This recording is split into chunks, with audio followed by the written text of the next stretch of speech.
bienvenue à tous. Nous sommes ravis, la GFIP et le monde, de vous accueillir pour cette 4e édition du réseau des référents handicap. Nous sommes ensemble pour notre conférence d'1 heure sur la thématique handicap au travail, faut-il en parler ou pas? Je suis Isabelle Henbel, je suis journaliste au Monde et j'ai le plaisir d'animer cette conférence avec vous. Dépression, diabète, cancer, 80% des handicaps sont invisibles. Pour les personnes concernées, se pose une question, voire un cas de conscience. Faut-il dévoiler aux recruteurs, à l'employeur, aux collègues, ou donc faut-il dévoiler sa situation, ou alors au contraire garder le silence par prudence? La question mérite d'être posée, sachant que les obstacles, et vous le savez bien, les obstacles sur la route de l'emploi sont pléthoriques. Dans ce contexte, que faut-il dire ou ne pas dire? Pour en débattre avec nous, j'appelle à me rejoindre sur scène Sandrine Paradis-Grenouillet, anthracologue chez EVA. Je pense qu'on peut l'applaudir très fort. Sandrine sur le petit fauteuil, celui-ci. Oui. Oui. Et Frédéric Gounet, on l'applaudit également, il n'y a pas de raison. Bonjour Frédéric, sur le fauteuil. Merci pour votre accueil pour nos premiers intervenants. Donc Sandrine Paradis-Grenouillet, vous êtes anthracologue chez EVA. Alors, vous nous expliquerez dans un instant ce que c'est qu'anthracologue. Vous êtes docteur en géographie et vous exercez donc comme anthracologue, c'est-à-dire, je vais l'expliquer moi-même en fait, que vous êtes spécialiste de l'histoire des relations hommes-forêt, c'est bien ça, au sein du bureau d'études EVA, qui est une entreprise d'archéologie préventive. Et vous êtes vous-même, Sandrine, concernée par les troubles 10. Voilà, on va parler de tout ça dans un instant. Frédéric Gounet, bonjour. Frédéric, vous êtes ingénieur diplômé de l'ISEP et d'un master à HEC. Vous avez occupé plusieurs fonctions en stratégie et finance au sein du groupe Bouygues, Cadient et Renault également.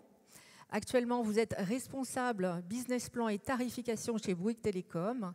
Et vous êtes aussi très engagé dans la déstigmatisation des troubles psychiques en entreprise, étant vous-même concerné par le trouble bipolaire. On va en parler dans un instant. Alors, je vous propose de découvrir le témoignage de nos deux intervenants, à la fois sur leur situation de handicap et surtout sur leur vie professionnelle et comment ils ont décidé ou pas d'en parler, de révéler leur situation ou non. Sandrine, est-ce que vous voulez ouvrir le bal?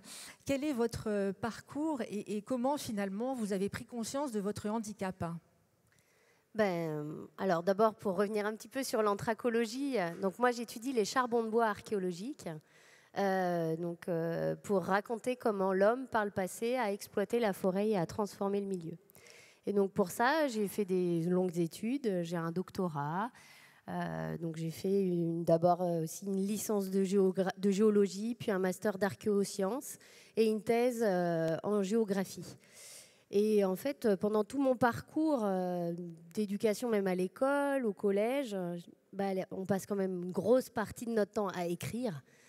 Et pour moi, c'était un calvaire parce que c'était bourré de fautes. Et quand mon directeur de thèse me disait « mais c'est pas possible, tu as écrit ça en 10 minutes sur un coin d'une table », non, ça faisait 10 jours que je travaillais dessus. Et c'était pas compréhensible. Et pourtant, dans ma tête, tout était clair. Et à l'oral, en général, quand je fais des conférences, les gens me disent c'est clair ce que tu racontes. Mais voilà, pour réussir à écrire, il faut le mettre sur le papier. Donc je faisais relire par ma maman d'abord. Quand tu as 25, 27, 30 ans, on commence encore à faire relire ses textes à sa maman. C'est un peu problématique. Donc voilà, ça a été vraiment douloureux, une perte de confiance en soi. On n'a pas envie de faire lire. Après la thèse, normalement, la filière qu'on aimerait, c'est aller vers le CNRS ou l'université. Mais ça passe encore par une phase d'écrit où je rendais mes documents aux collègues au dernier moment. Il faut rendre le document le 7 janvier. Moi, je leur rendais le truc, 25 décembre. Tu peux relire mon texte, s'il te plaît? Il n'y a personne qui veut le faire. Et donc, je me mettais en échec toute seule parce que personne ne peut m'aider parce que j'avais peur de cette relecture. Et du coup... Et finalement, en fait, comment vous avez été amené à prendre conscience de votre handicap? Alors, c'est d'abord mon petit garçon qui, quand il a fait pareil, a refusé d'écrire. Là, on a fait des diagnostics et lui, on lui a dit « Ah, mais t'es dyslexique, t'es dysorthographique et en plus, t'as des troubles de l'attention. » Et là, je me suis dit « C'est fou, j'ai la même chose. » Donc, je me suis fait tester. J'en ai parlé avec ma référente handicap dans l'entreprise. Parce qu'entre-temps, voilà, j'ai quand même réussi à être embauchée dans une entreprise d'archéologie préventive. Et donc, elle m'a dit, mais fais-toi reconnaître travailleur handicapé. Et depuis, ça change la vie déjà de le nom. Je suis dyslexique, donc je ne suis pas juste nulle à écrire. C'est qu'il y a des câbles qui ne sont pas pareils dans le cerveau, mais qui m'apportent tellement d'autres choses. Donc ça, j'arrive maintenant à aller de l'avant là-dessus. Dans quelle mesure justement le référent handicap facilite cette conversation, cette ouverture en fait? D'abord, elle m'a mis un gros coup de pied dans le derrière en me disant écris ton dossier maintenant. Sinon, c'est difficile. Il y a un parcours de vie quand même à écrire, donc c'est revenir en arrière sur des choses qui ne sont pas forcément toujours agréables. Et donc, elle a été là pour me dire tu l'as fait. Ça y est, maintenant c'est fait. Et puis quelque chose sur lequel je me suis bagarrée aussi parce que je suis déléguée, je suis représentante du personnel et membre à la CFDT. Donc dans les négociations syndicales, on a fait en sorte que maintenant il y ait des jours qui soient accordés pour qu'on puisse rédiger ce dossier-là. Donc c'est des choses où j'ai envie de m'investir. Et je trouve que c'est important, elle a été là, c'était important pour moi. Et est-ce que vous pouvez expliquer ce qui a changé depuis le moment où vous avez fait votre coming out, entre guillemets, votre révélation dans le milieu professionnel? Qu'est-ce qui a changé? Est-ce que vous avez mis en place des aménagements d'une façon ou d'une autre? Alors déjà, c'est plus ma maman qui relit mes textes. Maintenant, j'ai des collègues qui relisent mes textes, c'est pris sur le temps de travail. Donc ça, c'est déjà super. Après, il y a eu tout un travail après ma reconnaissance. Il y a eu une psychologue du travail qui a aménagé mon poste de travail. Et donc maintenant, j'ai un logiciel de correction orthographique, j'ai un logiciel de dictée vocale qui m'aide au quotidien. Donc ça change la vie. Et puis, je le dis aux collègues. J'ai pas relu mon texte, là, je suis dyslexique, tu seras un peu vigilant, sois indulgent. Surtout, n'hésite pas à revenir vers moi, je t'expliquerai ce que j'avais dans ma tête. Et du coup, on coécrit, et ça change beaucoup. Les collègues, comment l'entourage professionnel a appris la nouvelle? Est-ce que tout s'est bien passé? Est-ce que certains vous ont posé des questions? Alors, il y a beaucoup de collègues qui posent plein de questions. Après, on est dans une entreprise qui est très bienveillante. On a une entreprise qui a quand même beaucoup de gens qui ont des handicaps invisibles, déclarés ou pas, mais on est quand même dans un entourage où il y a des gens qui ont des cerveaux câblés un peu différemment. Et donc, globalement, c'est très bienveillant et on peut en parler. Et c'est surtout ça, pouvoir dire fais attention, sois gentil en me relisant et surtout n'hésite pas à me dire c'est pas clair. Moi, j'accepte encore mieux le fait qu'on vienne me dire est-ce qu'on peut le réécrire ensemble. Moi, ça m'aide beaucoup. Et oui, du coup, c'est fluide en fait au quotidien. Oui. Il y a une certaine fluidité qui s'est mise en place. Ce que je regrette, c'est que ça se fasse tardivement en fait. Si c'était pris dès l'enfance, où on assume clairement, il est dyslexique, c'est comme ça, on va l'aider et pas lui dire si tu vas quand même faire ta dictée et tu vas y arriver, tu vas voir. Non, quelqu'un qui voit pas bien, si on lui enlève ses lunettes, il verra pas bien et ça continuera. Oui, c'est ça. Et en fait, pourquoi attendre d'avoir au travail ce logiciel qui me corrige? C'est dommage. Et je pense que le parcours aurait été différent si ça avait été fait depuis bien avant. Et oui, c'est ça. Et finalement, aujourd'hui, quel conseil vous auriez envie de donner à un père qui est dans cette situation ou une autre situation? Est-ce qu'il faut le dire ou pas le dire finalement? Moi, clairement, il faut le dire. Après, c'est facile. Hein. Moi, c'est mon écriture. Hein. Ça joue pas. Et puis, vous êtes dans une entreprise bienveillante. Oui. Et après, pour moi, il faut le dire, mais bien avant, en fait. Et les enfants, maintenant, sont diagnostiqués. Donc, le problème, c'est qu'on a un système qui bloque encore. Mais les enfants le sont diagnostiqués. Donc, c'est, on les laisse tranquilles et on prend tout ce qu'ils ont autre à apporter que l'écriture. Oui, c'est ça. Donc, on peut se dire que la génération de votre fils pour cette génération, entrer dans le monde du travail, ça va être plus fluide, plus facile, vous pensez? J'espère, mais c'est une bagarre de tous les jours. Hein. C'est ça, oui, c'est ça. C'est pas encore. C'est pas gagné. D'accord, merci beaucoup. Merci beaucoup, Sandrine, pour votre témoignage. On va revenir, on aura des questions. Hein. On aura des questions avec nos intervenants. Frédéric Gounet, donc, est-ce que vous voulez revenir sur votre parcours? Et puis, dans un second temps, comment vous avez pris conscience de votre handicap? Bonjour à tous. Oui, merci Isabelle. Donc moi aujourd'hui, j'occupe un poste de manager à la direction financière de Bouygues Télécom. Je suis atteint de troubles bipolaires. Donc pour ceux qui ne le connaissent pas, le trouble bipolaire, c'est une maladie chronique psychique qui se caractérise par des dérèglements très forts de l'humeur, donc avec ce qu'on appelle donc des phases de dépression et des phases de manie. Me concernant, en fait, ça a commencé finalement dès le début de ma vie professionnelle. J'ai été arrêté à de nombreuses reprises. Je connais beaucoup d'hôpitaux psychiatriques de la région parisienne, essentiellement au début pour des phases de dépression. Et entre ces phases de dépression, j'avais des phases de up. Voilà. Le problème, c'est que j'avais jamais été diagnostiqué bipolaire, en fait. J'ai été diagnostiqué bipolaire il y a de ça que 3 ans, comme beaucoup malheureusement de patients bipolaires. Et vous êtes dans une certaine errance, c'est-à-dire que tant que vous n'avez pas posé un diagnostic, en fait, vous vivez ça déjà sans médicaments, parce que sans médicaments, c'est difficile de gérer ces phases de haut et de bas. Donc finalement, pour en venir à l'impact que ça a eu sur ma vie professionnelle, ça a eu des impacts très forts, avec de nombreux arrêts de travail, finalement des moments de pause professionnelle très marqués. Et puis en 2019, au détour d'une phase maniaque de très grande ampleur, j'ai eu une chance, c'est que pour la première fois, en fait, on m'a diagnostiqué bipolaire de type 1, donc on a posé des mots sur cette maladie. Mais parallèlement, j'ai été licencié. Je pense à juste titre, si on fait le film, hein, c'est-à-dire que quelqu'un qui est en phase maniaque, il a tellement des comportements qui sortent du cadre que finalement le monde professionnel ne peut pas les accepter et qu'un directeur des ressources humaines ne peut pas faire autre chose malheureusement que vous licencier, surtout quand il n'est pas au courant. Donc à partir de ce moment-là, comme beaucoup, j'ai dû refaire un bilan sur moi-même et un peu recentrer mes choix de vie et notamment professionnels. Effectivement, ce qui se passait, c'est que vous envoyiez des mails. Vous étiez en suractivité, en fait. Et du coup, il vous est arrivé d'envoyer des mails à 2h du matin. Ah oui, j'ai beaucoup d'anecdotes assez croustillantes sur les bipolaires. Vous êtes un peu comme, vous avez des millions d'idées à la minute, vous ne dormez plus.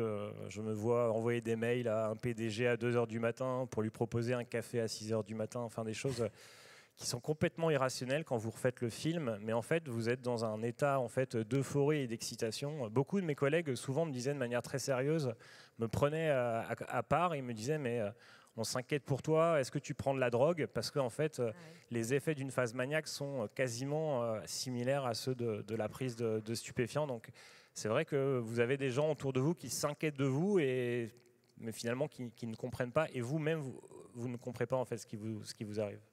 Je crois même que vous avez proposé de revoir la stratégie du groupe aussi. Oui, des délires, oui. Revoir la stratégie du groupe à 4h du matin. C'était plein de bonnes intentions. Plein de bonnes intentions, exactement.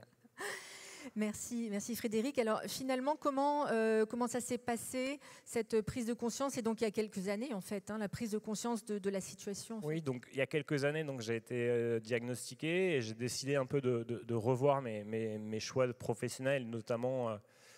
Comme le disait Sandrine, je pense que ce mot bienveillant qui est aujourd'hui un peu galvaudé, qu'on voit un peu partout, moi, il a fallu que je retrouve un environnement où je puisse m'épanouir. J'ai eu la chance finalement de revenir dans une entreprise que j'avais découverte, qui était la société Bouygues, où à un moment, je me suis dit rapidement, il faut que je fasse mon coming out et il faut que je vive un peu, que j'assume cette maladie. J'ai eu la chance, et il y a des gens de la Maison Perchée qui sont là dans la salle, de rencontrer aussi des gens qui souffrent de cette pathologie, d'en parler autour de moi m'a fait beaucoup de bien.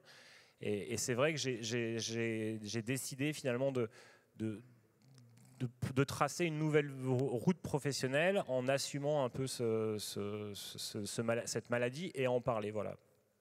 Donc, ce qui est formidable, c'est que vous avez su rebondir. En fait, à partir du moment où il y a ce licenciement, j'imagine pour inaptitude ou comme beaucoup, voilà, vous n'êtes pas effondré. Enfin, peut-être qu'à l'époque vous êtes effondré, je ne sais pas, mais en tout cas, vous avez su, voilà, bien donner un bon gros coup de pied au fond de la piscine et repartir.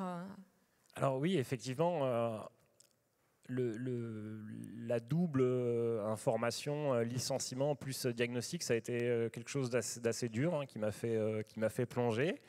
Mais effectivement, grâce à mon réseau et des gens finalement qui ont compté pour moi, ils m'ont un peu, voilà, m'ont sorti un peu la tête de l'eau. J'ai eu la chance finalement de, grâce à mon réseau, retrouver un emploi, et puis ensuite de progressivement aller mieux. De commencer à parler de ma pathologie. J'ai eu la chance dans mon entreprise de pouvoir échanger avec la mission handicap, de pouvoir échanger progressivement avec la direction des ressources humaines, et tous ces acteurs ont permis progressivement que je puisse en parler à mon manager, à mes collaborateurs également, et c'est ça qui a fait qu'aujourd'hui j'arrive à en parler de manière beaucoup plus sereine. Et tout l'entourage professionnel, comment l'entourage professionnel en fait a pris l'information ? Alors, de manière globale, l'entourage professionnel l'a pris de manière positive. La première chose, c'est que ça leur a permis de comprendre, en fait. Parce que comprendre à la fois pourquoi j'avais des moments d'absence, pourquoi j'avais des phases où j'étais très énergique, voire de manière disproportionnée. Donc, souvent, en fait, pour accepter déjà, je pense, le handicap, il faut le comprendre. Et ces troubles psychiques, moi j'ai un ami qui est aussi schizophrène, c'est des choses, si on n'explique pas, on ne peut pas ensuite accepter le handicap. Donc autour de moi, j'ai eu des réactions très positives. Ma manager, ça lui a permis parfois d'adapter ma charge de travail ou un peu mon emploi du temps, donc des choses positives. Après, il ne faut pas se mentir, c'est pas le monde des bisounours. J'ai des gens, des collègues qui fréquemment me disaient bonjour, qui se sont mis à tourner les yeux, à regarder leurs chaussures, parce que peut-être que je faisais peur. Oui, ou peut-être aussi parce que c'est vrai que c'est pas très connu, enfin du grand public en tout cas, les troubles psychiques en général. C'est pour ça qu'il est très important d'en parler et de faire le témoignage que vous faites tous les deux actuellement. Ce que vous m'expliquez aussi, je trouvais ça intéressant, c'est qu'à partir du moment où les RH, vos collègues et vous-même, voilà, vous êtes tous en phase, vous avez l'information, finalement vous pilotez, c'est un pilotage très fin du quotidien, où vous êtes devenu hyper vigilant sur votre situation et vous sentez que vous allez commencer, une crise risque de commencer, et votre entourage aussi. Du coup, il y a une espèce d'hypervigilance. C'est vrai que ma bipolarité aujourd'hui m'impose d'avoir des vigies, et que ce soit avec ma femme, mes proches, et puis dans mon cercle professionnel, ou même mes collaborateurs aujourd'hui parfois peuvent m'envoyer des signaux d'alerte en me disant attention Frédéric, là on te sent pas dans ton état normal. Donc c'est vrai que c'est avec aussi bien évidemment le traitement thérapeutique, une gymnastique un peu quotidienne pour préserver cet équilibre qui est souvent un peu instable et on est toujours un peu sur le fil du rasoir. Merci beaucoup à tous les deux. Alors je vous propose, on a 10 minutes d'échange avec nos deux intervenants. Je vous propose de vous lancer. La première question est toujours la plus dure. N'hésitez pas à vous présenter aussi pour savoir d'où vous parlez, comme on dit en français. Ça peut être des questions, ça peut être des témoignages, si vous le souhaitez. Monsieur au fond.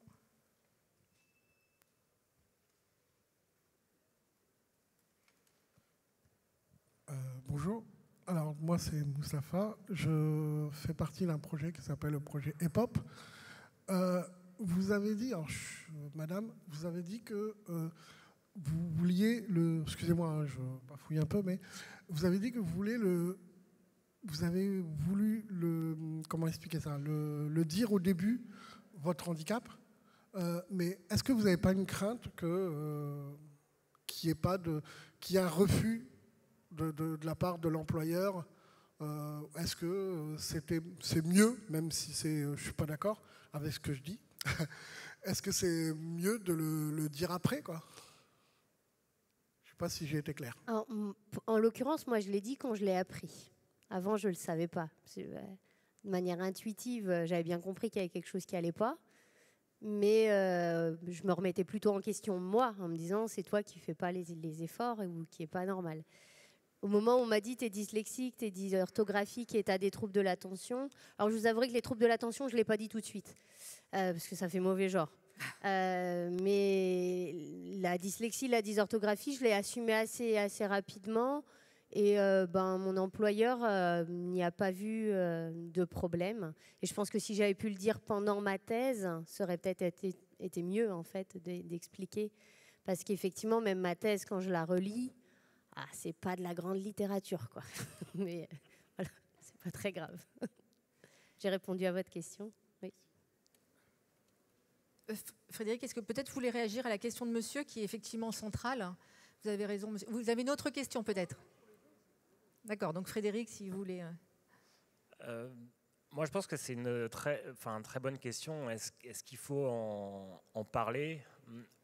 Moi, ma position, elle est un peu mitigée. Je pense que c'est une réflexion personnelle, très personnelle et au cas par cas. Et je pense qu'elle dépend énormément de l'environnement et de l'entreprise, de sa culture. Donc par rapport à votre remarque, est-ce que vous en avez peur d'un refus?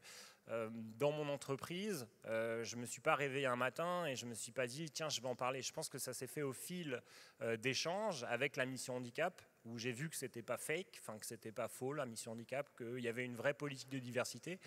Aujourd'hui, on a beaucoup d'entreprises qui parlent de RSE, de diversité, c'est un thème qui est très à la mode. Après, il faut être au rendez-vous de ces enjeux qui sont quand même très forts. Donc, je sais que mon entreprise actuelle, il y a des actes derrière cette politique diversité, mais c'est quand même très lié, je pense, quand même à l'environnement et à la culture de l'entreprise. Voilà. Je pense que si je reprends aujourd'hui, moi j'en ai parlé par exemple, je prends un tout petit exemple, j'en ai parlé ouvertement sur les réseaux sociaux. J'ai eu beaucoup de messages très positifs, mais j'ai eu pas mal de messages de gens qui m'ont contacté, pas mal dans des très petites entreprises, des TPE, qui me disent « Frédéric, tu as beaucoup de chance de pouvoir en parler parce que nous, c'est pas du tout comme ça chez nous. » Donc je pense que le chemin est encore très très long pour permettre la déstigmatisation. Je pense que des missions de RSE et de diversité sont menées dans les grandes entreprises et c'est très bien. Par contre, le tissu d'emploi, il est beaucoup plus large que ces simples grandes entreprises. Voilà. Si je puis ajouter, on va bien à votre question, monsieur. Si je puis ajouter, donc j'ai piloté le dossier qui est dans Le Monde, que vous avez peut-être vu, sur handicap, faut-il en parler ou pas au travail. Et on a été 4 journalistes à travailler pendant plusieurs semaines sur ce sujet. Et vraiment, ça fait consensus finalement, parce qu'on ne s'est pas passé le mot. On a chacune posé nos questions dans notre coin. C'est vraiment du cas par cas. Faut-il en parler ou pas? Ça dépend de soi-même, de l'entreprise, du contexte. Est-ce qu'il y a de la bienveillance dans le leadership? Est-ce qu'il y a de la bienveillance dans les équipes? Et donc, évidemment, ça dépend vraiment, en fait. Donc, voilà. Monsieur. Bonjour, Rémi Usan, je suis président de l'association de l'agence Authentique. Je voulais vous féliciter tous les deux pour votre témoignage, merci beaucoup. Et j'avais une question pour Sandrine. Vous disiez tout à l'heure qu'il y avait des forces qui étaient associées à votre dyslexie et peut-être à votre trouble de déficit de l'attention aussi. Si c'est le cas, comment vous les caractériseriez? Alors déjà, je pense que quand on est dyslexique et qu'on ne le sait pas tout de suite, il faut contrebalancer, en fait, il faut compenser sans arrêt. Donc je savais que j'étais nulle à l'écrit, donc il fallait que je sois plus forte que les autres. Je savais que je perdais 2 points systématiquement sur toutes mes copies.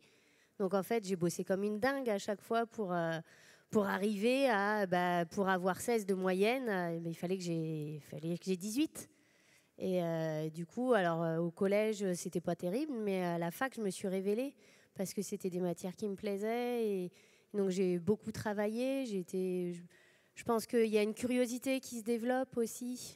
Moi, j'ai l'impression de ne pas réfléchir comme tout le monde aussi. Des fois, j'ai l'impression d'avoir pensé à un truc différent. Alors avant qu'on me dise... parce que bon, à ça, j'ai rajouté la casquette petit zèbre aussi, si ça parle à certains. Et donc, on en parlera. On peut expliquer oui, rapidement. Mais... C'est les hauts potentiels où en fait, je pense que c'est ça qui m'a aidé à compenser cet écart-là. Mais au départ, je le voyais en me disant, mais je suis différente. Si je comprenais pas comme les autres, je me disais, c'est les autres qui ont raison, c'est pas moi. Et après, j'ai accepté, du coup, une fois qu'on m'a dit, bah voilà comment t'es câblé, comment ça fonctionne, de me dire, ouais, ok, je pense pas comme les autres, mais c'est pas faux. Ou si ça peut arriver que je me trompe, hein, bien sûr, comme tout le monde, j'arrive à me remettre en question. Mais voilà, je pense que ça m'a nourri après d'avoir une certaine force, d'aller plus loin. Mais effectivement, un truc que je regrette, c'est effectivement les concours CNRS, où probablement je me suis cassé la figure là-dessus. Parce que j'ai pas pu aller chercher là, les ressources qu'il fallait. Je dis pas que j'aurai un poste au CNRS, hein, c'est un peu vaniteux, mais voilà, je pense que j'ai pas pu mettre mon plein potentiel pour ça. Merci. On va prendre une autre question. On va vous passer un micro. Alors j'en ai un là, donc si je peux me permettre. Donc moi je suis Marie Abdali, référente handicap à la CFTC, et vous avez déclaré tous les deux vous avez déclaré officiellement vos troubles un peu tard en entreprise, mais je pense que dès votre enfance, au niveau de la scolarité, etc., vous aviez déjà eu des signes. Donc je voulais savoir comment ça s'était passé au niveau de votre famille et puis au niveau de la scolarité, si quelqu'un s'est rendu compte, a essayé d'alerter, de réagir, voilà. Donc c'est pour les deux. Alors, moi, on m'a souvent dit, mais concentre-toi, c'est pas possible. Fais un effort, enfin, mais relis-toi. On m'a donné toutes les techniques de relecture. Commence par la fin, regarde que les S, parce que je les saupoudre, les S. Fais tes accords. L'anglais, je vous en parle même pas. Pourtant, j'en ai fait des séances d'anglais. Je fais des conférences en anglais, mais c'est une lutte incessante. Et bon... Si maman, tu me regardes, ma maman est instite, donc quand je l'ai appris, je vous avouerai que j'étais un peu en colère quand même, en me disant, même pas là-dessus, j'ai pas pu être accompagnée. Bon, elle a beaucoup relu mes textes en échange. Je pense qu'à mon époque, ça se diagnostiquait pas tant que ça. À l'âge de 20-25 ans, j'ai un cousin orthophoniste qui m'a dit, quand je lui écrivais mes petites cartes postales, il me disait, mais toi, t'es dyslexique. Donc, je commençais, c'est rentré petit à petit. Et c'est pour ça que quand mon fils s'est mis à refuser d'écrire et de lire, alors que dans son cerveau, ça tournait à pleine balle, j'ai pas attendu, en fait. Ça a été tout de suite, dès le CE1, hop, on a pris tous les rendez-vous. Et aujourd'hui, il a un plan pour être accompagné, etc. Je pense que l'école a beaucoup à faire. Frédéric, vous vouliez intervenir? Moi, ça va être rapide. Assez bizarrement, en fait, pendant ma jeunesse, je n'ai pas eu vraiment de manifestation des troubles. Ils sont apparus à partir de l'âge de 20 ans, où j'ai commencé à faire des premiers épisodes dépressifs. Et ça s'est accéléré avec mon arrivée dans la vie professionnelle où voilà, j'ai fait des dépressions de plus en plus profondes et puis couplé avec, maintenant si je refais le film de ma vie, avec des épisodes maniaques. Par rapport à la gestion de mes parents, c'est un très bon exemple, c'est-à-dire qu'ils ne l'assument pas du tout en fait, encore aujourd'hui, quoi. Ils ne comprennent pas du tout la maladie. C'est peut-être avec mes parents où j'ai presque le plus de mal à en parler. C'est des gens qui, ils ne comprennent pas du tout. Donc, voilà, c'est très difficile. C'est très, très, très difficile. Si je peux juste me permettre, par exemple, j'ai dit à ma maman, hey, regarde, je vais aller faire les journées, l'université des référents handicap. Puis elle me dit, bah, tu vas faire quoi? Je vais parler de la dyslexie. Bon, c'est pas un handicap. Voilà, c'est le genre de choses. Mais c'est parce que ça se compense, parce qu'il y a des choses en plus pour aider là-dessus. Effectivement, ça ne me gêne pas, je peux marcher, je peux faire plein de choses, je peux parler. Voilà. Moi, je vais vous dire la réflexion quand même assez cinglante de ma mère, parce qu'elle est assez symptomatique. Quand je lui ai envoyé l'article du Monde avec les 2 lignes, elle m'a dit « Mais pourquoi tu fais ça? Tu es un grand malade par rapport à ton entreprise, tu te mets à risque. Arrête d'en parler. Qu'est-ce que ça t'apporte de parler ouvertement de ton handicap? Garde-le pour toi. » Voilà. Donc, c'est compliqué.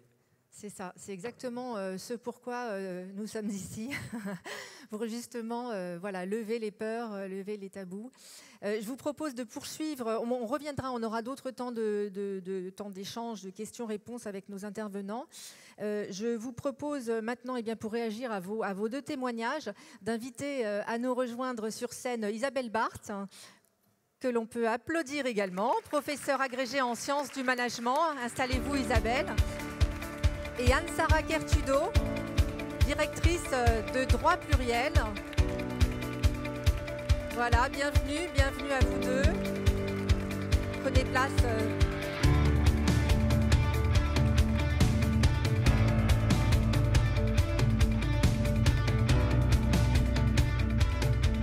Voilà.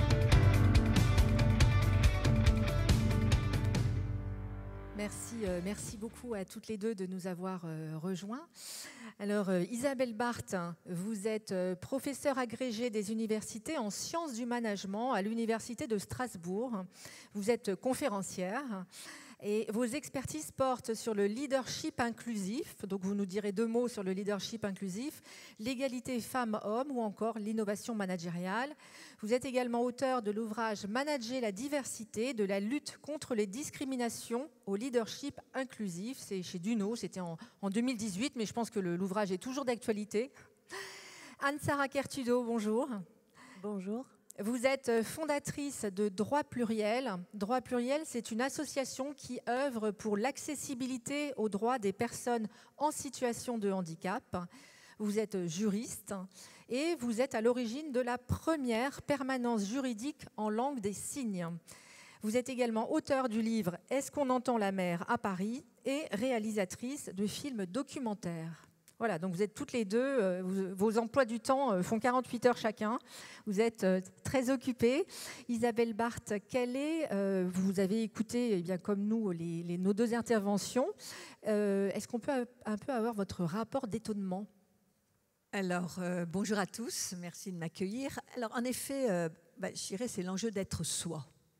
C'est cet enjeu-là. Parce que tant qu'on n'a pas dit les choses, alors peut-être parce qu'on ne les sait pas, hein, ça c'est encore un autre sujet, on est dans quelque chose qui est un syndrome de l'imposteur en fait. Il y a une souffrance, il y a une dissonance entre le rôle que je joue et puis la personne que je suis vraiment.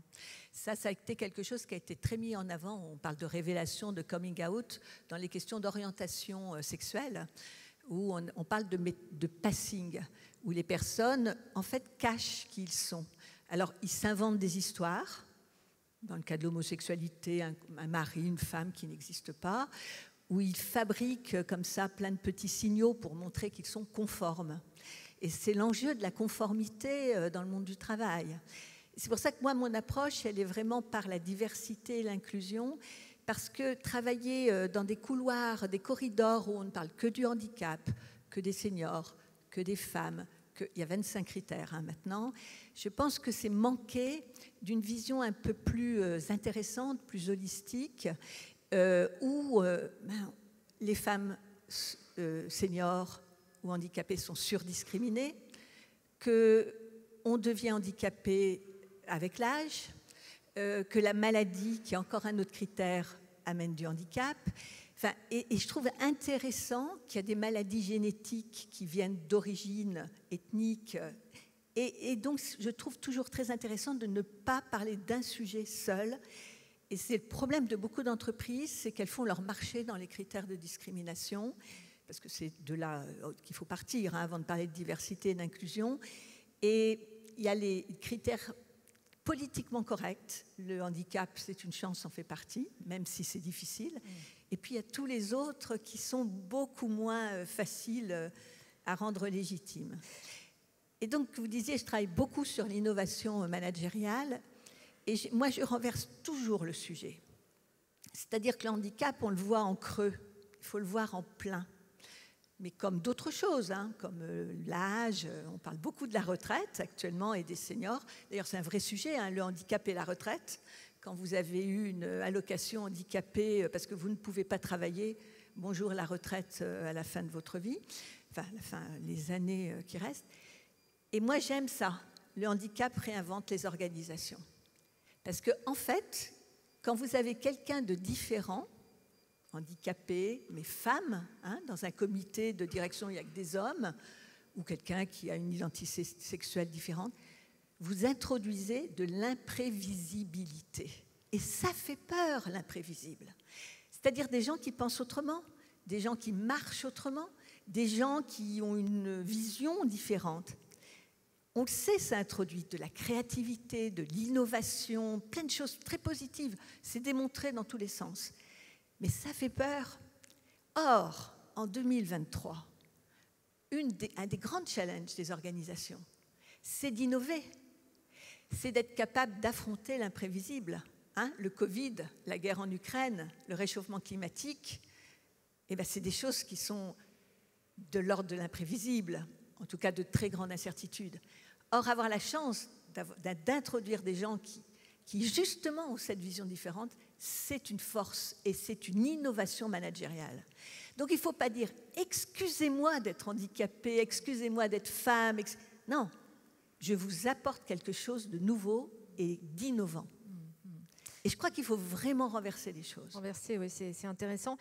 Comment, justement, le management peut contribuer à créer un climat inclusif dans l'entreprise en ce qui concerne le handicap et effectivement les autres diversités? Alors, très, très, très vite, l'histoire vient de la discrimination. Et c'est ça qui compte, en définitive. Déjà, ne pas discriminer. Ensuite, le langage managérial qui n'aime pas ce qui est négatif, dans les années 2000, ça vient bien sûr des États-Unis, a introduit la diversité. La diversité, on réfléchit par groupe. Les personnes handicapées, les femmes. Et est venu quelque chose, l'inclusion. Où là, c'est « viens comme tu es ». Il y a une grande entreprise qu'on connaît tous de fast-food. Venez comme vous êtes. Et là, on est dans « moi, différent ». C'est en fait un encastrement sociologique de l'hypermodernité. On est tous différents, on a tous des qualités et des faiblesses qui sont les nôtres. Et ce que je dis toujours dans une entreprise qui n'est pas substituable, tout est copiable dans une entreprise. Le produit, le service, le business model. Ce qui n'est pas substituable, c'est vous. Vous êtes tous différents. Donc quand vous voulez recruter, quand vous voulez engager, quand vous voulez motiver, ça c'est l'essence du management, c'est vous, en tant qu'hommes et femmes, qui faites la différence. Et donc on a cette réflexion à avoir sur la différence dans la plus grande indifférence, en fait. Et c'est cette notion d'inclusion qui est très intéressante. Voilà, c'est même pas un problème que tu sois dyslexique ou que tu sois femme ou beaucoup plus âgée. Et c'est cette vision qu'il faudrait qu'on ait.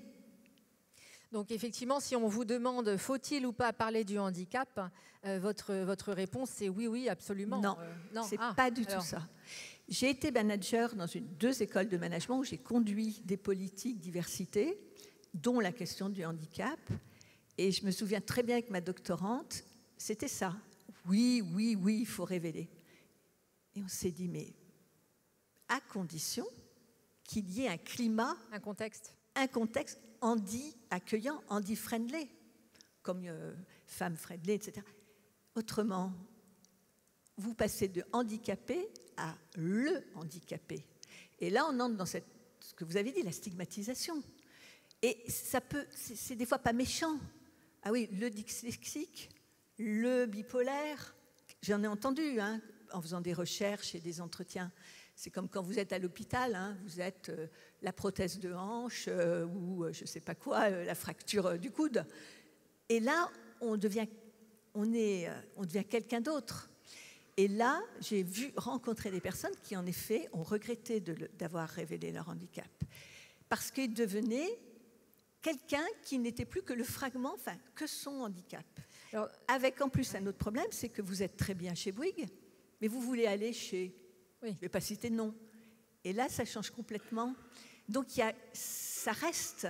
Quels sont vos conseils justement à un salarié qui se dit je suis dans une boîte ou je postule à une entreprise, est-ce que je le dis ou pas? Qu'est-ce qu'il doit faire finalement? Il y a une grande variabilité. Il y a des personnes qui sont capables d'assumer des montagnes, on le sait. Il y en a d'autres qui sont quand même beaucoup plus en situation d'adaptation. Et c'est vrai que je pense qu'il faut aussi se renseigner. Oui. Alors maintenant, on a la chance d'avoir les réseaux sociaux, etc., sur la réalité. Parce que ce que j'ai vu aussi, c'est des problématiques de dissonance. On appelle ça le blue washing, le social washing, les belles chartes, handicap, diversité.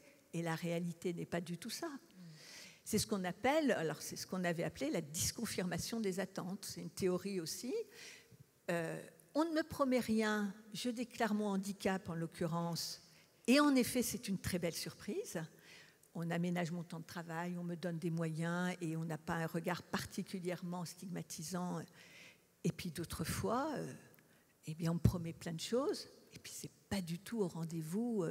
Et là, il y a des regrets énormes et des frustrations qui se mettent en place.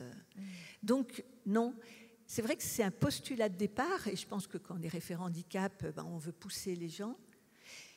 Il y a une chose très, très intéressante, c'est qu'en fait, on n'a les témoignages que de ceux qui ont révélé.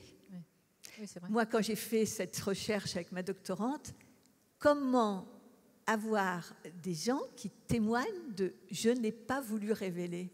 Le fait de dire « je ne veux pas révéler », c'est qu'ils révèlent. Hein. Alors, pas institutionnellement, mais personnellement. Vous voyez ?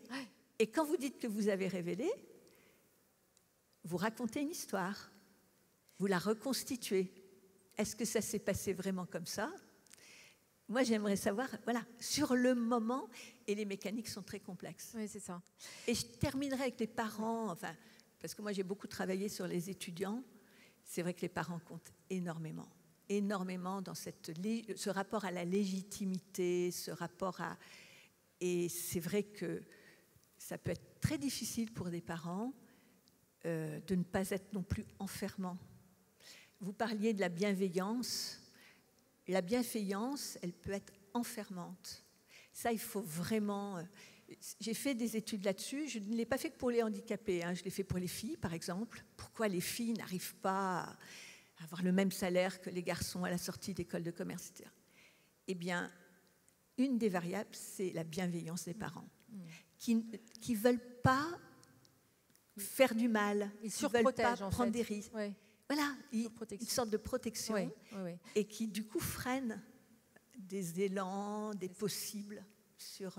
Merci voilà. Isabelle. Effectivement, c'est une question essentielle. Anne-Sara, oui, on vous applaudit tout à fait. Anne-Sara Kertudo, comment vous avez envie de réagir aux deux témoignages que vous venez d'écouter, celui de Frédéric et celui de Sandrine ? Est-ce que vous étiez surprise ou pas ? Oui, moi j'avais envie de réagir d'abord en disant qu'on a deux témoins qui sont hyper diplômés, qui présentent des grandes compétences professionnelles, et donc leur problème, c'est pas le handicap. Leur problème, c'est que c'est invisible. Et ça, c'est vraiment une notion importante. Moi, je suis devenue aveugle et j'ai été auparavant malvoyante. Aveugle, ça se voit. Je ne peux pas faire comme si ça n'existait pas.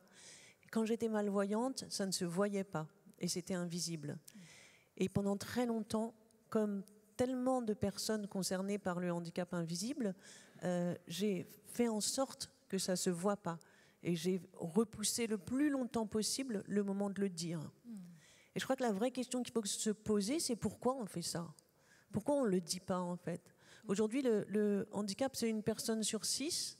Le handicap psychique, c'est 20% de la population qui va traverser par un moment ou un autre un trouble psychique. Les troubles 10, c'est hyper fréquent. Pourquoi on ne le dit pas ? Quel est le problème ? Et je crois que c'est vraiment ça qu'il faut qu'on se pose comme question. Pourquoi on ne le dit pas ? Parce qu'aujourd'hui, encore aujourd'hui en 2023, dans le dictionnaire, le handicap, c'est défini comme une infériorité. Et c'est ça qu'on ressent. Donc quand on a le choix, effectivement, on ne va pas le dire.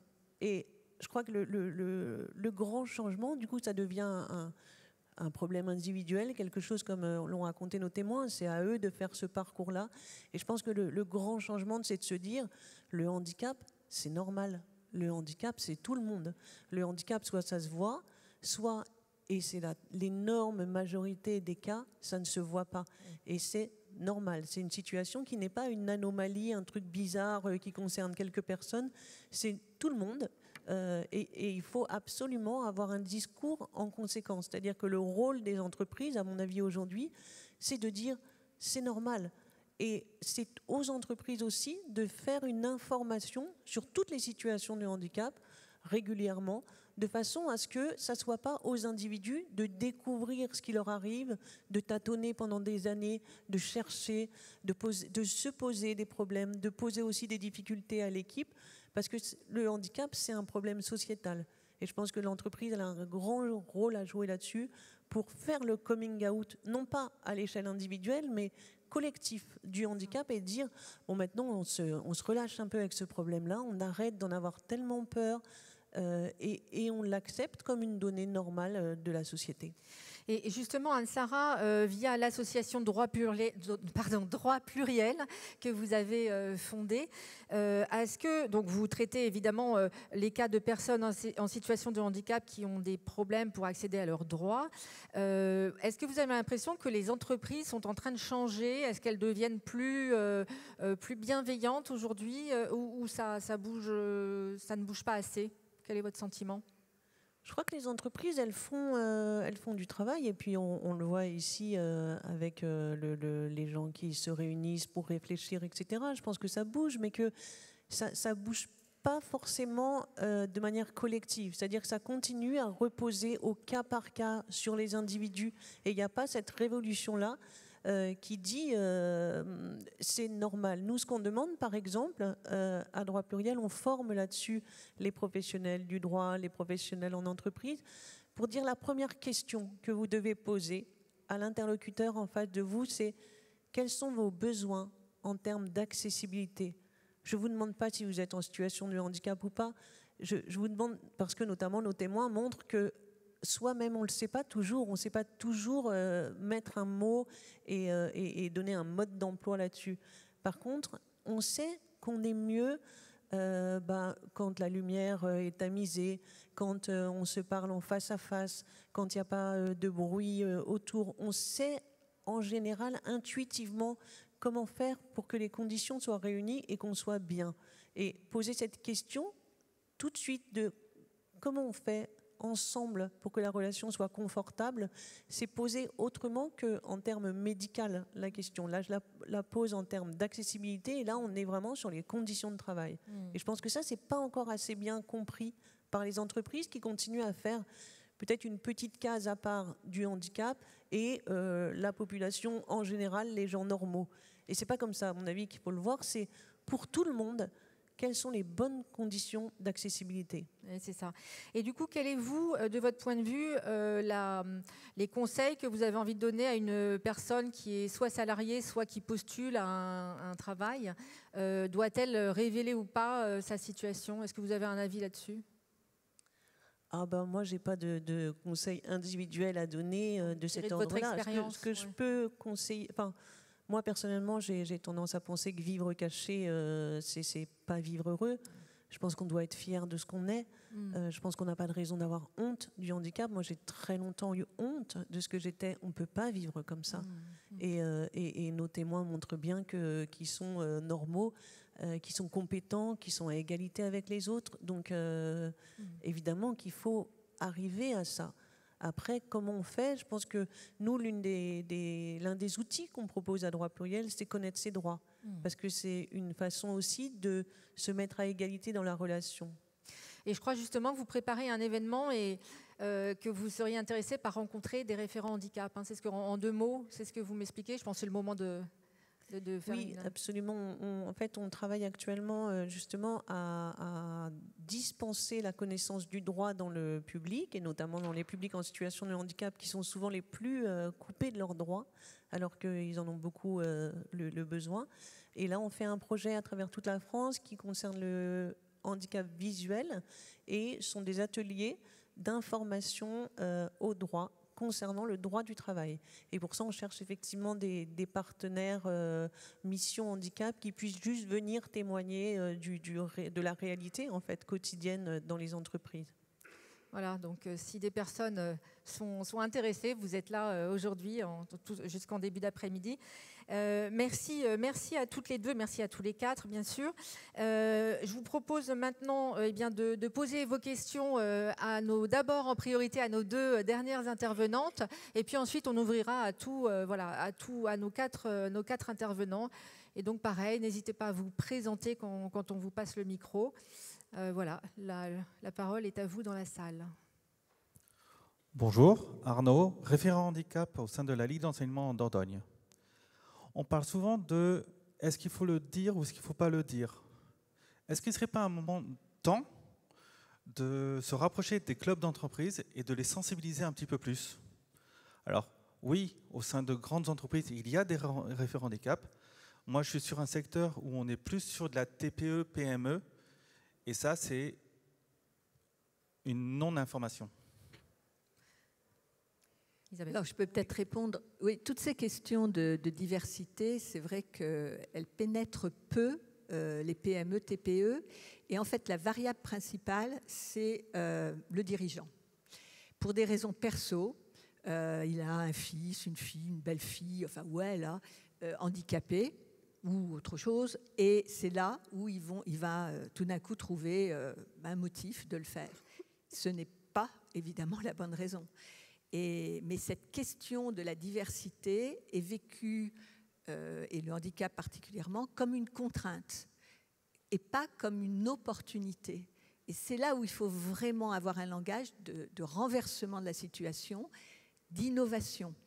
On parlait tout à l'heure de votre façon de fonctionner, hein, la dyslexie, on le sait maintenant, c'est prouvé, c'est d'autres chemins vers la performance. Ça nous renvoie à quoi ? Ça nous renvoie en effet à chacun, et je ne parle pas que tout le monde est handicapé, parce que pour moi tout le monde n'est pas handicapé, ça dilue le sujet, hein.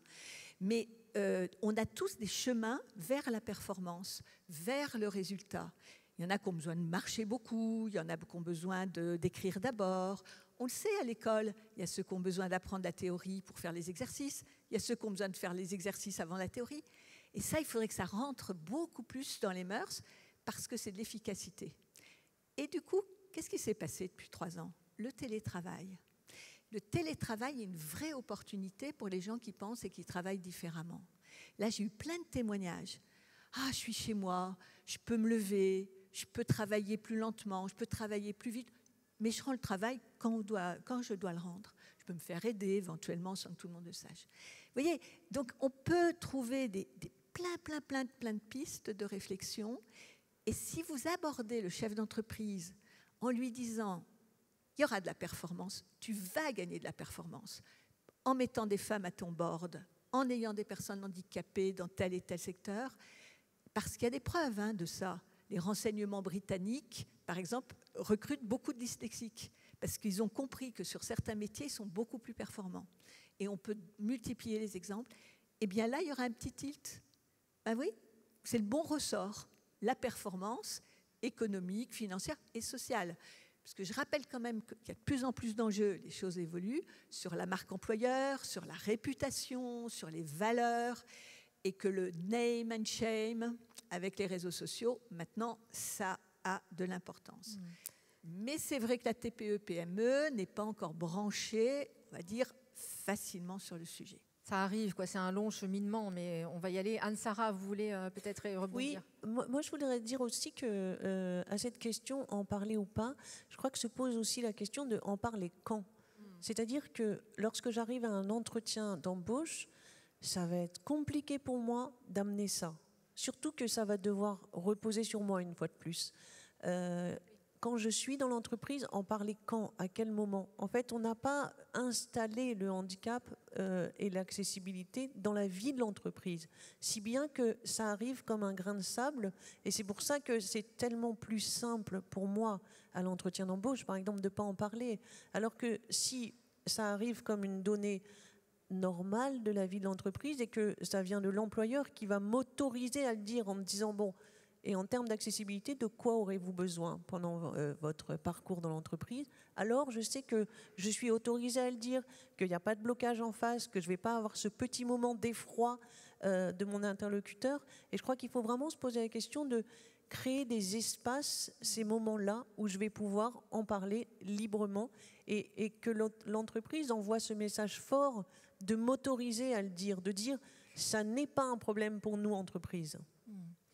Merci, oui. Anne-Sara. Oui. Je me permets d'intervenir. Bonjour, je suis Stéphanie Quéroy, je suis la secrétaire générale de la CPME 87, puisqu'on vient d'aborder la thématique des PME-TPE, c'est effectivement très important d'expliquer que la CPME, depuis à peu près, en ce qui nous concerne, 25 ans, on assure l'information, sensibilisation des entreprises PME-TPE justement pour faire en sorte que le handicap soit justement abordé dans les recrutements et à tous les niveaux.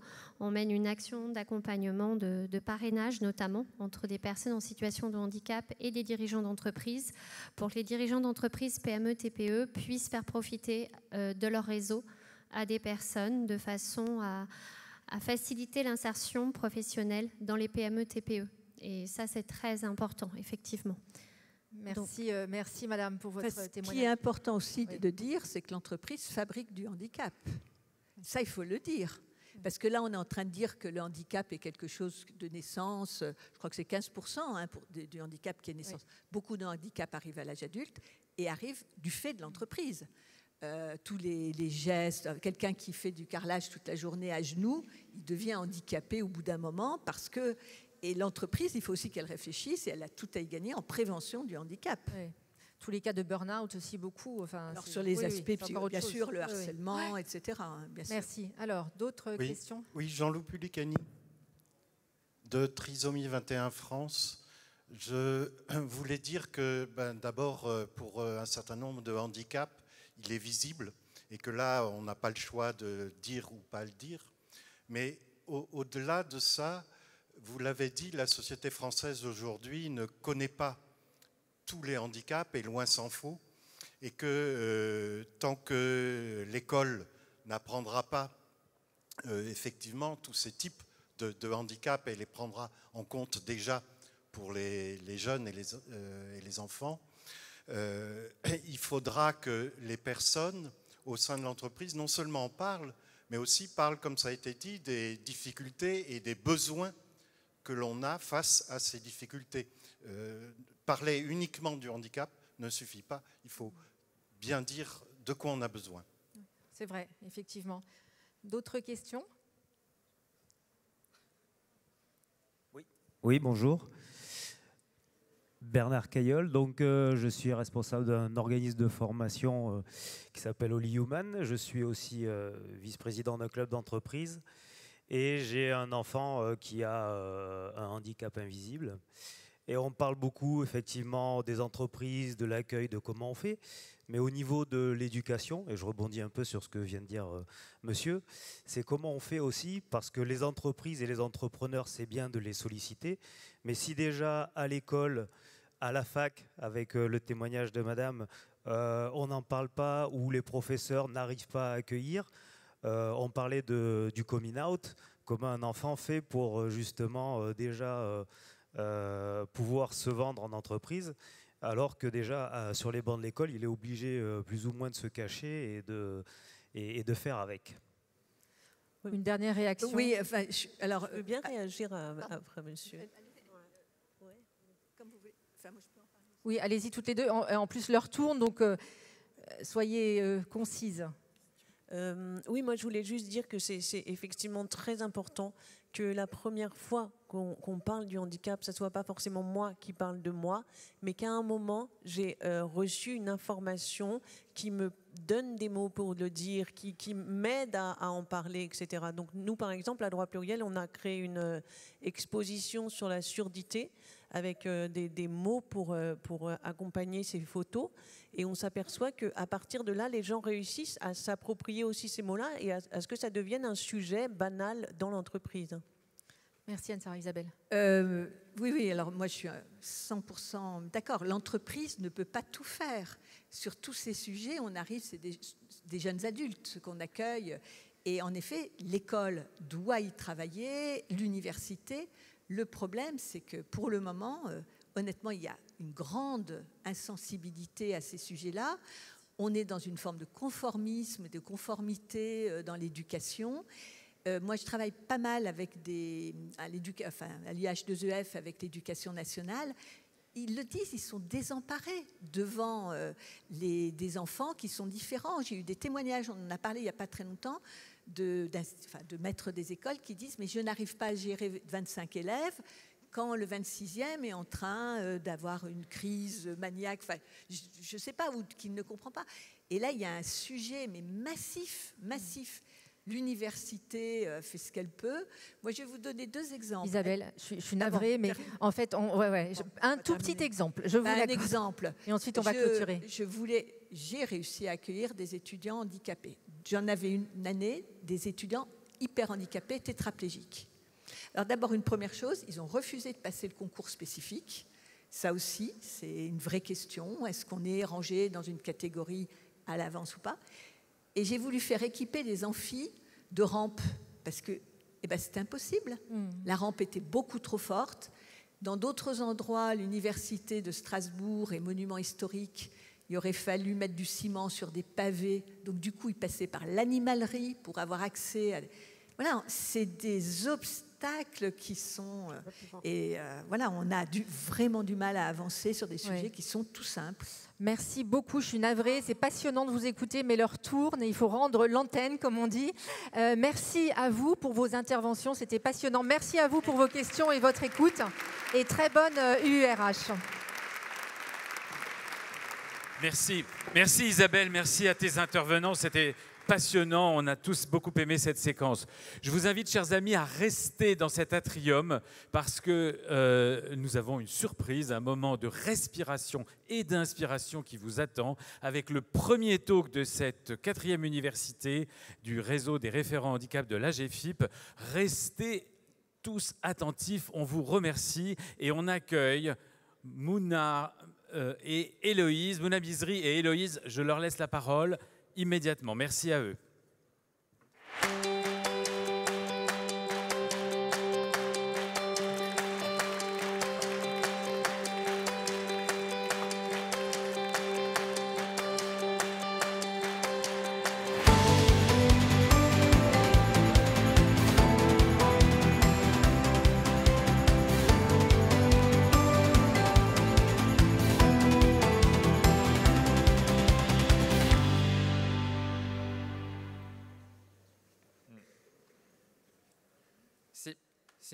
C'est une parfaite transition avec la conférence précédente où on parlait de son handicap.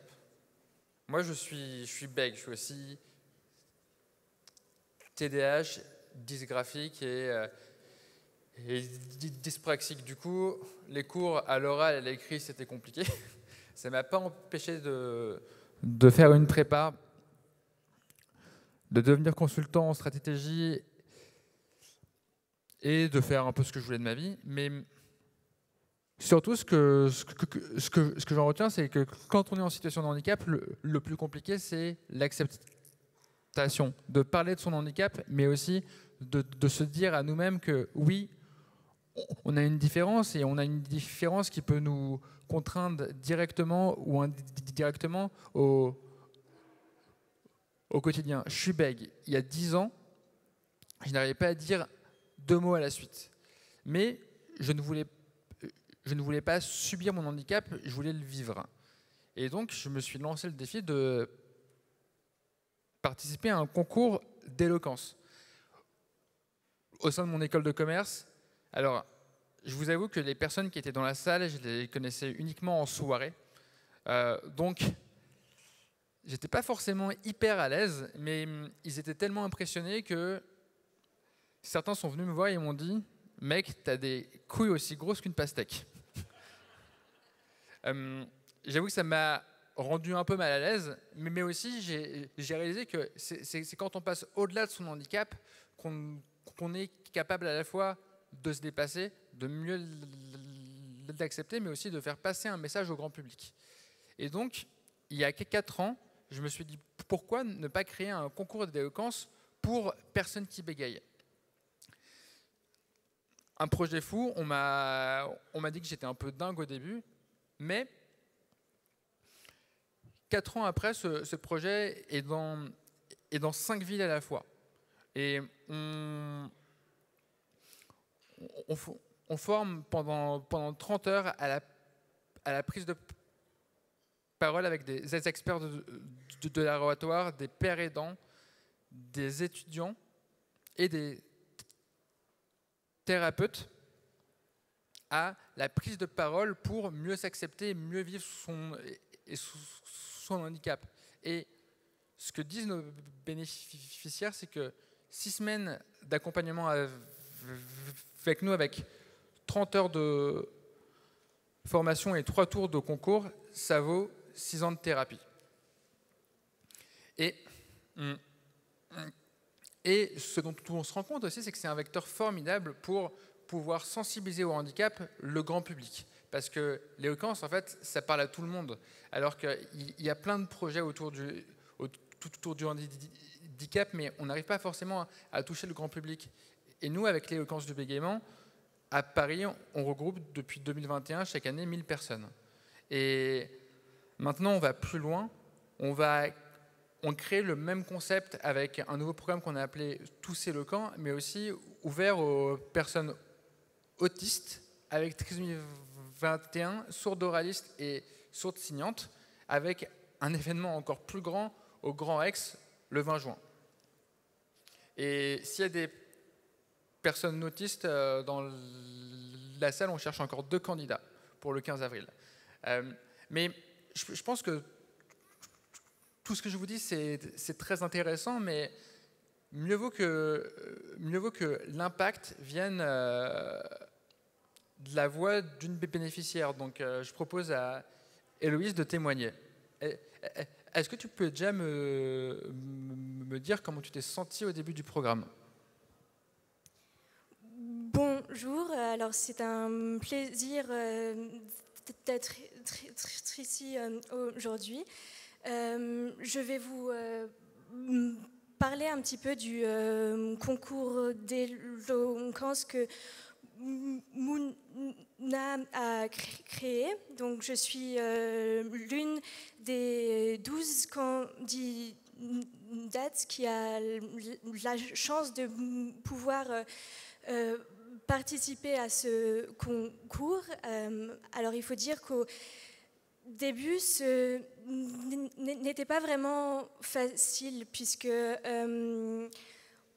on va dire que se confronter directement à son problème, c'est quelque chose qui peut faire peur au début, mais j'avais aussi extrêmement envie de vaincre cette peur de bégayer, et c'est pour ça que j'ai participé à ce concours. Et puis je ne le regrette absolument pas, parce que ça m'a permis d'en apprendre énormément sur moi, et aussi sur ce problème de bégaiement. Et voilà, donc merci d'avoir créé ce concours.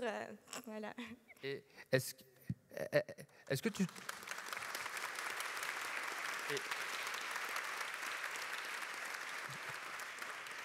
Est-ce que tu peux nous dire ce que, pour l'instant, ça t'a apporté personnellement et dans ton projet professionnel ? Oui, alors il faut savoir que mon bégaiement, je ne l'ai jamais trop vu comme un allié. On va dire que c'est quelque chose dont j'ai eu très honte toute ma vie. Et participer à ce concours, ça me montre aussi, ça me prouve que ce n'est pas un obstacle, ce n'est pas ce qui va m'empêcher de réaliser mes projets. Et donc c'est un grand pas vers l'acceptation de ce trouble. Et oui, donc j'en suis ravie.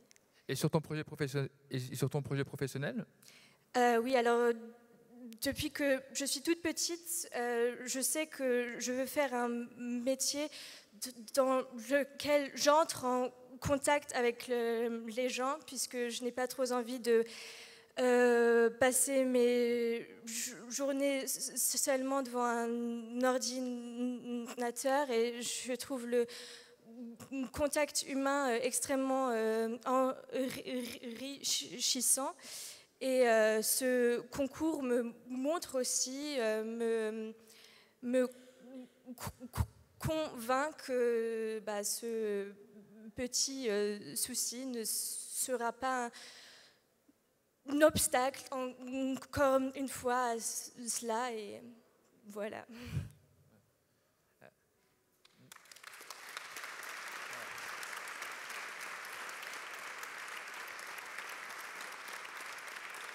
Merci beaucoup, Héloïse. Il nous reste encore 3 minutes, je crois. Et donc, en fait, on réalise que quand on expose notre différence et qu'on s'expose nous-mêmes aussi, on fait un énorme bond vers l'acceptation. Il faut bien sûr y aller pas à pas, parce qu'on a tous nos fragilités ou nos forces psychologiques, et ça dépend aussi de la personne, de notre avancée personnelle, thérapeutique. Mais ce qu'on veut faire passer par ce message, c'est qu'en France, on est 12 millions de personnes en situation de handicap.